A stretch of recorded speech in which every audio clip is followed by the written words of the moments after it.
राजस्थान विधानसभा 2023 के चुनाव होने जा रहे हैं और उस पर जन संवाद खासतौर से पीयूसीएल जंगल जमीन और इनके द्वारा जो रखा, जिसमें प्रतिनिधियों को खासतौर से जनता के बीच में जो आपका मांग पत्र भी है और उनकी तरफ से भी क्या करना चाहिए, उनको रखना चाहिए था। अभी प्रतिनिधि एक तो हमारे बीच में आए हैं। मैं भी किसी पार्टी से काम करता हूँ, आम आदमी पार्टी की ओर से। मैं थोड़ी इजाजत चाहूंगा कि आम आदमी पार्टी के बारे में थोड़ी सी ज्यादा लंबी नहीं करूँ क्योंकि मेरे को संक्षिप्त बोलने का बोला है, लेकिन फिर भी आपको विश्वास दिलाता हूं कि पंजाब और दिल्ली सरकार के द्वारा एक घोषणा नहीं की है, जुमलेबाजी नहीं की है। 15 लाख आएंगे या रामलला के दर्शन करने के लिए, वोट देने के लिए ले जाएंगे, वो बातें नहीं की जा रही है। और उसमें रोजगार की गारंटी, शिक्षा की गारंटी, स्वास्थ्य की गारंटी, और जो गरीब आदमी है जो बिजली के बिल नहीं जमा कर सकते, जो कर सके वो करो, लेकिन 300 यूनिट तक उनको फ्री देने की बात है। और मानवीय सुविधाएं जो उनको दी जाए उसका लिखित में गारंटी केजरीवाल के नाम से ये दिया जा रहा है।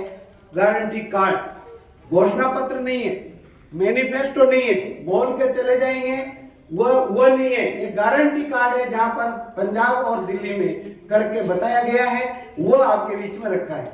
जहां तक आगे मेरे को बोलने के लिए कहा है कि रूरल एरिया की, खासतौर से उदयपुर जैसा संभाग जिसमें आप सभी ज्यादा प्रैक्टिकल काम करने वाले हैं व्यवहारिक रूप में, और उन्हीं के द्वारा ये आयोजन भी रखा जा रहा है कि उनमें वास्तव में ईमानदारी से राजनीतिक प्रतिनिधि या पार्टी के प्रतिनिधि ईमानदारी से बात करें, तो उसमें खासतौर से रूरल एरिया के मजदूर शहरों में आते हैं। सर्दी तो खैर अभी आ रही है, लेकिन वो मजदूर चाहे वह साहिबगंज चौराहे हो, चाहे वो और भी दूर से चौराहे हो, बेगनी पुलिया हो, सेक्टर 4 के हो, ये मजदूर रोजाना, क्योंकि गांव में हकीकत में इस साल तो और भी जो बरसात बिल्कुल नहीं है, पीने तक का पानी नहीं है, इस वजह से मजदूर ज्यादा से ज्यादा शहरों में पलायन करके मजदूरी करने के लिए आ रहे हैं। उनके आवास की कम से कम शाम के टाइम पर रुकने की व्यवस्था, और जिनको काम नहीं मिले अगर उनके लिए जैसे 8 रुपए किलो का खाना, 8 रुपए में डाइट वगैरह दी जा रही है, तो वो शाम के टाइम पर भी उनको प्रोवाइड की जाए। एक तो इसको गंभीरता से लेके प्रशासन को भी एक स्थानीय रूप में इसको करना चाहिए। आपने मांग पत्र रखा है गांव का, शहर का, शहरी, इसमें ये जरूर लिखा है कि वन विभाग की बस्तियां जो बसी हुई है, कच्ची बस्तियां, उनको तो पट्टा दिया जाए। लेकिन मैं यहां तक याद दिलाऊं कि 43 साल से उदयपुर की कच्ची बस्तियां बसी हुई है, जिसमें करीब करीब आप सब वाकिफ अच्छी तरह से, लेकिन आज भी उनको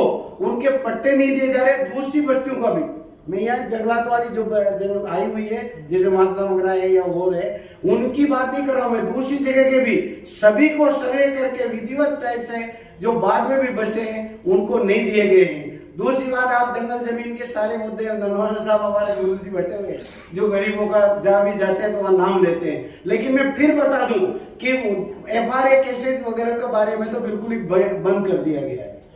पंचायत के स्तर पर फाइलें भर के रखी हुई है, वो पट्टे के लिए वो फाइल पंचायत से आगे SDO ऑफिस भी नहीं आ रही है और कलेक्टर भी नहीं आ रही है। मैं फॉर एग्जाम्पल बता सकता हूँ कि गोगुंदा में जैसे दियान पंचायत है, 65 फाइल के बारे में डिस्ट्रिक्ट कलेक्टर में जो जन संवाद होता है उसमें दिया हुआ, लेकिन अभी तक वो फाइल वहां से आगे नहीं बढ़ी है। ये एक एग्जाम्पल, एक का बात नहीं है, ये ऐसी और भी है। दूसरा, इसके साथ आपके द्वारा जिस तरह से उठाया जा रहा है, मैं प्रतिनिधि जो साथीगण और भी है या एक राजनीतिक कार्यकर्ता के नाते में इतना कह सकता हूं कि ये रोजाना की जैसे शिक्षा की गारंटी, शिक्षा जिसमें सभी बोलते हैं, हमारे आजकल ज्यादा बोल रहे हैं, 70 साल 75 साल के बाद याद आ रहा है लोगों को कि शिक्षा भी जरूरी है। बोलते हैं बाबा साहब ने ये कहा है कि शिक्षा शेरनी का दूध है, जो उस शिक्षा को प्राप्त करेगा वो शेर की तरह दहाड़ेगा। अभी तक तो दहाड़ते दिख नहीं रहे हैं। माफिया जो आपने बताया सेठ साहब ने कि माफिया में तो कहता हूँ कि मोदी जी और अमित साहब ये भी माफिया बन के रहे हैं। आज पूरा का पूरा दिल्ली का, इनका सारा का सारा जैसे ये है, ये माफिया है। तो ऊपर की कल्चर जो इन राजनीतिक दलों की है, उसमें अभी कल पेपर के ऊपर लिखा हुआ था कि एक ही परिवार के 22 आदमी लगातार MLA बनने के लिए लाइन में लगे हुए, एक परिवार 23 साल तक लगा हुआ है। अभी आते आते दिख गए हमारे को विवेक जी कटारा दिख गए रास्ते में, तो आप नाराज नहीं हो, लेकिन विवेक जी कटारा दिख गए तो उनके खेमराज जी कटारा हमारे साथी जयनारायण जी व्यास के साथ, जयनारायण जी के साथ में होते थे। वो उसके बाद वो चले गए तो उनकी पुत्रवधू प्रधान बनी शायद। उसके बाद में सज्जन जी कटारा बनी, एमएलए बनने के बाद में शायद प्रमुख भी बने। उसके बाद में और कोई आदिवासी नहीं मिला इनको, विवेक कटारा मिला है। ये 75 साल की आज़ादी में आदिवासियों के विकास का ये आरक्षित सीटों की स्थिति है। मैं बैठा हुआ था संवाददाता इनमें, तो वहां पर फॉर्म भरे जिसमें किसने कितना घोषित किया, तो एक एमएलए ने 10 करोड़ का किया, एक ने 10 करोड़ का किया, एक ने किया 70 लाख का। कहां पर? गोगुंदा की बात बता रहा हूं मैं, प्रैक्टिकल, जिसमें मैंने कहा ये 10 करोड़ वालों को तो इस आरक्षण से अलग कर देना चाहिए, मेरा विरोध नहीं है, लेकिन कर देना चाहिए तो दूर से आदमी भी। तो आपने जो जनसंवाद ये मौका दिया, बहुत अच्छा, मतलब बहुत ही सफल प्रयास मैं कहूँगा, इसको बहुत आवश्यक भी है और जनता की जरूरत के सवाल को उठाया है। इसमें बहुत सी चीज़ें, जिसमें खासतौर से राशन की दुकानों के इनके तो आए दिन आप कहते हो मुफ्त में मत बांटो, मुफ्त में बांटने की बात तो छोड़ दो, जाते ही लोग ये कहते हैं कि मेरे को राशन दिला रहा है कि नहीं दिला रहा है। 5 किलो में हमारा प्रधानमंत्री गर्व के साथ कहता है 80 करोड़ आदमी को 5 किलो गेहूं पर अनाज कर दिया है। 5 साल की योजना में शायद 140 करोड़ को कर देगा। ये हालत करते जा रहे हैं, जिसमें मैं मेरी बात को बहुत बहुत धन्यवाद पहलवान साहब।